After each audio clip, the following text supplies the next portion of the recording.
লোকের দ্বারা অলৌকিক ঘটার সম্ভাবনা আছে।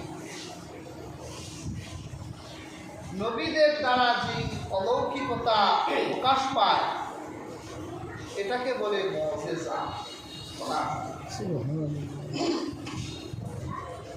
ওলীদের দ্বারা যে অলৌকিকতা প্রকাশ পায় এটা হচ্ছে কারামা।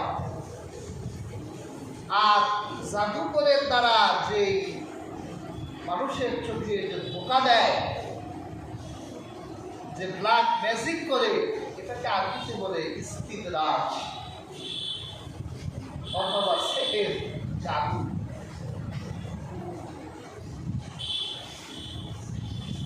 তা আমরা অলৌকিক কিছু দেখলেই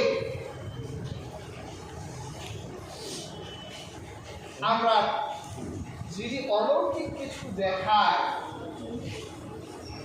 আমরা তাকে অলৌকিক কিছু দেখলেই সত্যায়ন করতে পারি না।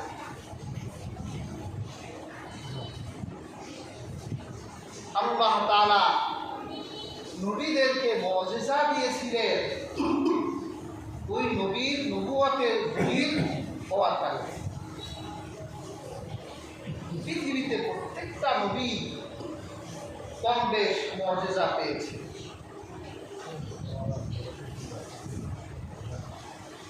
হযরত ইব্রাহিম আলাইহিস সালামের নাম শুনেছি আমরা। তিনি আমাদের মুসলিম জাতির পিতা। বিষাক্ত আগুনে তাকে ফেলা হয়েছে, কিন্তু আগুন তো ইব্রাহিমকে জ্বালাতে পারে নাই। আগুনের খাসলত কি এটা যে সে জ্বালাবে না? সে জ্বালাবে, এটাই তার খাসলত। কিন্তু ইব্রাহিম জ্বলল না কেন? কারণ এটা ইব্রাহিমের মুআজিজা ছিল। আল্লাহ তাআলা আল্লাহকে একদিন ইব্রাহিম আলাইহিস সালাম জিজ্ঞাসা করছে। কোরআনে আল্লাহ পাক বলে, কারেন্ট নাই বাবা রে, কারেন্ট নাই, কারেন্ট আসলে চলবে সব। আল্লাহ পাক কোরআন কারীমে বলেন, ওয়া ইয ক্বালা ইব্রাহিমু রাব্বি আরিনি কাইফা তুহয়িল মাউত কাইফা তুহয়িল মাউত ক্বালা আওয়ালাম তু'মিন ক্বালা বালা ওয়ালাকিন লিয়াতমাইন্না কলবি। ইব্রাহিম আলাইহিস সালাম আল্লাহ পাককে বলল, হে আল্লাহ, আপনি যে মৃত্যুকে জীবিত করে কিভাবে জীবিত করেন?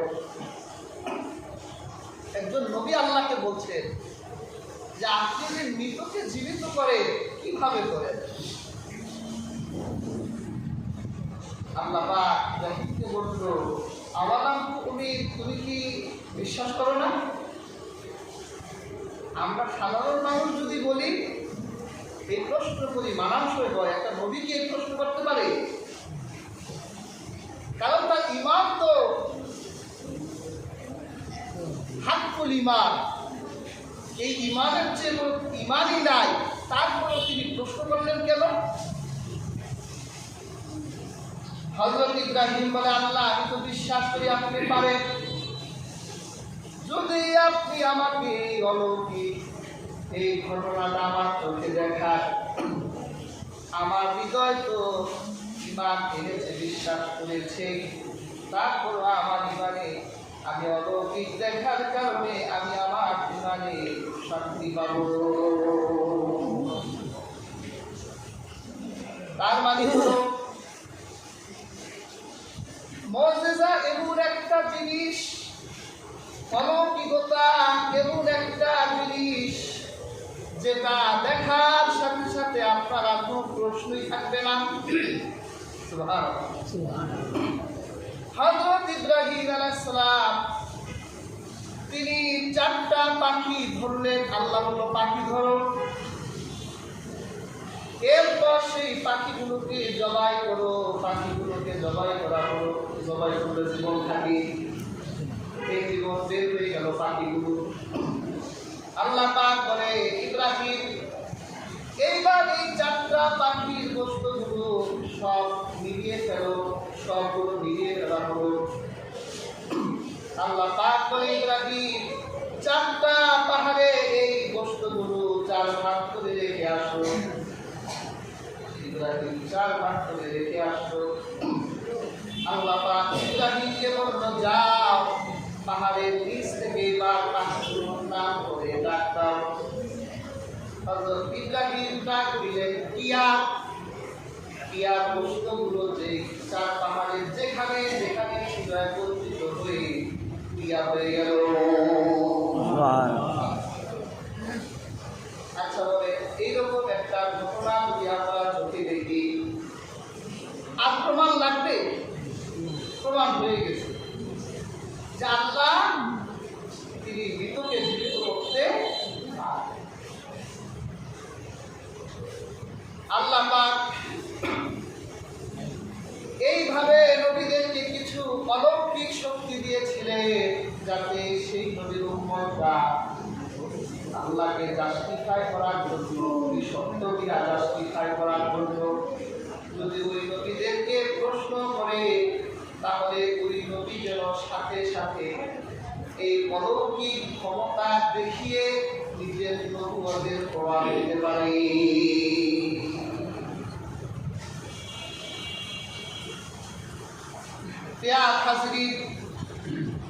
আল্লাহ মুসা নবীকে 9টা মুজিজা দিয়েছেন। 9টা 9 মুজিজার ভিতরে হযরত মুসা নবীর সবচেয়ে বড় মুজিজা ছিল তার হাতে একটা লাঠি ছিল। হযরত মুসা পয়গম্বর যখন এই লাঠিটা মাটির ভিতর ছেড়ে দিত, লাঠিটা সাথে সাথে বিশাল আস্তাহা অজগর সাথে পরিণত হতো। হযরত মুসা নবীকে আল্লাহ একটা মুজিজা দিয়েছিল। হযরত মুসা যদি বাম হাত দিয়ে তার ডান বগলে হাত রেখে এই হাত এইভাবে মানুষের সামনে প্রকাশ করত, আলো বের হয়ে যেত। আল্লাহ পাক হযরত ঈসা নবীকে 3টা মুজিজা দিয়েছেন।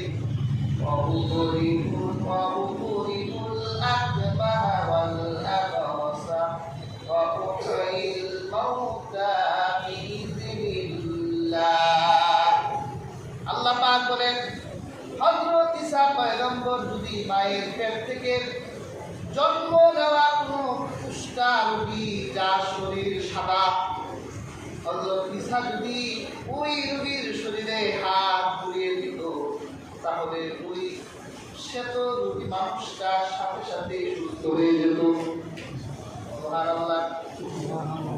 এরপর জন্ম অন্ধ যদি হযরত ঈসা নবীর কাছে আসতো আর আল্লাহ পয়গম্বর হযরত ঈসা যদি তার বরকতের হাত সেই জন্মান্ধের চোখে বুলিয়ে দিত সাথে সাথে দৃষ্টি শক্তি ফিরে যেত।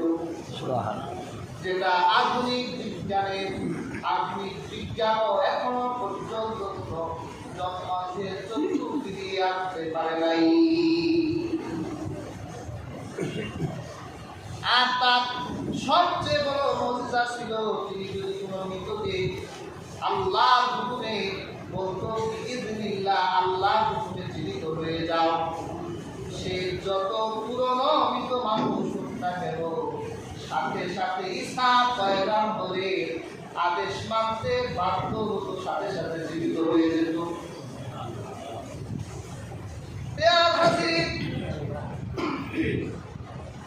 আমি এই নবীদের মুজিজাগুলো কেন বললাম? কারণ মুজিজা হলো একজন নবীর পক্ষের দলিল যে একজন মানুষকে হতভম্ব করে দেওয়ার জন্য, অক্ষম করে দেওয়ার জন্য আল্লাহ নবীদের এই অলৌকিক ক্ষমতা দিয়েছেন। আর আমার হাবিবকে আল্লাহ